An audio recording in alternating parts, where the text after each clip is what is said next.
Hey guys, Dan here with Battlefield Curator. Yes, the title of this video is How Video Games Can Make You a Better Military Surplus Collector. And I know some of you are thinking, but Dan, video games make your brain rot. Well, I'm here to tell you that there are some benefits to playing those games based off of military history and the wars that were fought throughout centuries. Case in point, gun shop owners are pretty astonished at the young guys and gals that go in. They know exactly how they function, they know how to function check them, and that is because video games. I mean, a lot of the younger generations get into military surplus firearms because of video games. These games provide knowledge on what these weapons are. So like somebody can get so used to playing these games that they understand what weapons are what. And when they go to a shop and they see that same weapon, they know exactly what it is and the nomenclature and what country it derives from.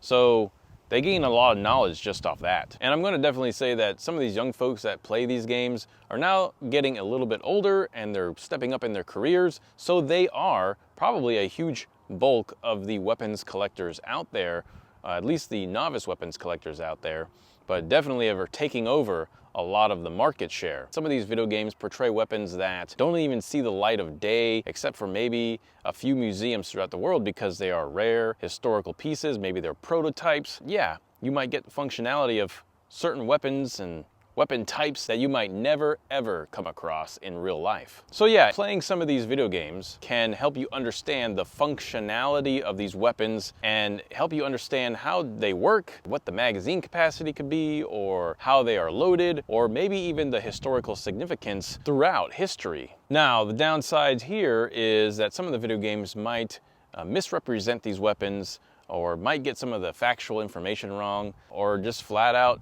wrong time period and wrong weapon design. Kind of like Red Dead Redemption 2, where you see the Carcano M38. Well, that wasn't developed till 1938, and the game takes place in the late 1800s and up to like a 1911. Not only that, but it has a tubular scope on there, which they never had. Oh yeah, and if you're enjoying this content, be sure to pulverize that like button and subscribe for the algorithms. Also, pick yourself up a Battlefield Curator hoodie, a shirt, or a jacket like this one off my website. It's in the description or in the pinned comment. Go check it out and help support the channel. Thanks. Another benefit to playing some of these video games is that you might come across some games that portray these weapons in historical scenarios. So you kind of get a simulation of how they might have been used back then. Now, there are games that are much more like simulators. Hunter Call of the Wild is a hunting simulator, and there are some historical weapons in there, like the M1 Garand and the Mosin.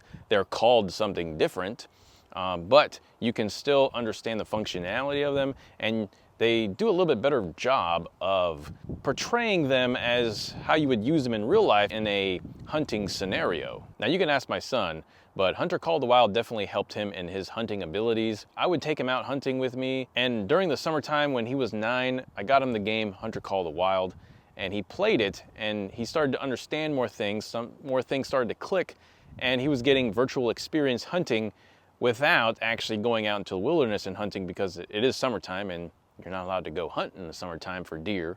So he was using the game as experience. And you can ask him, it actually helped him, because he actually stated that in the video I captured when he got his first deer.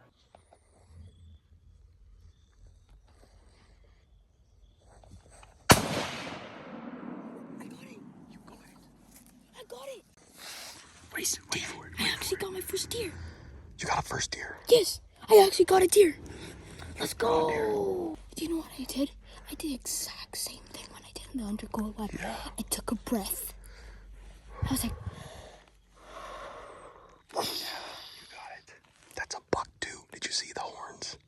Yeah, it's a buck. And I mean, some games might give you a perspective of how life was back then, like Railway Empires 2. This game is like a business simulator in all aspects. You take your railroad business and you build it from scratch, and you have even a stock market simulator. You have quarterly earnings reports, and you can see your company metrics. You have competitions like other business owners, and it gives you kind of a glimpse of how the world has changed, even in transportation or city growth, from the 1830s all the way up until now. So yeah, some of these video games are like virtual time machines where you could just go back in time and act out certain scenarios or act out certain battles or even see what life could have been like. There are some games that are kind of arcadish, but they are also based on historical military actions that happened throughout the last century or so. Kind of like Battlefield 1 or Battlefield 5. Now some games are just flat out arcade shooters, and they might just be fun run and gun games and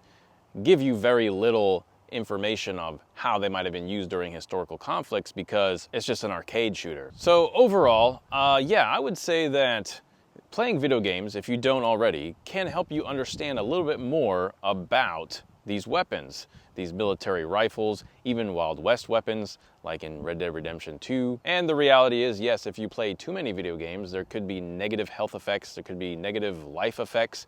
You could start procrastinating more. You could just neglect your responsibilities. But one thing is for sure is that video games are technically turning people into military weapons collectors. Well, hopefully this gave you some kind of insight into video games and weapons collecting, as they are very much correlated in this era. So what are your thoughts on video games and weapons collecting? Let me know in the comments section. And be sure to check out some of my other videos. Pulverize the like button, subscribe if you haven't. Be sure to learn history and curate history. Make it a great day.